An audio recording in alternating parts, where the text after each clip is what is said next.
9 pesawat tempur yang singgah di Lanut Sri Mulyono Palembang antara lain 6 F-16 dari Skadron Udara 16 Pekanbaru, serta 3 pesawat Hawk 100-200 dari Skadron Udara 12 Pekanbaru. Latihan akan melibatkan armada lainnya seperti pesawat jenis CN, Hercules maupun helikopter dan ratusan prajurit TNI AU. Kami datang hari ini adalah dalam rangka untuk mempersiapkan latihan itu. Misi yang diberikan ke kami adalah kita melaksanakan latihan air to ground untuk melaksanakan pengeboman di AWR Buding di Tanjung Pandan.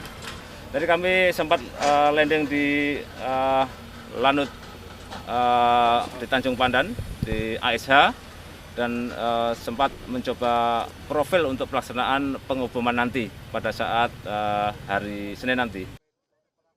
Latihan bersandi Jalak Sakti tersebut untuk meningkatkan kemampuan Satuan Korps AU dalam merencanakan dan melaksanakan strategi operasi udara. Kehadiran pesawat tempur di Palembang kali ini tidak disertai static show atau pameran alutsista untuk warga karena situasi pandemi COVID-19. Emreski Nurmizan, Kompas TV, Palembang.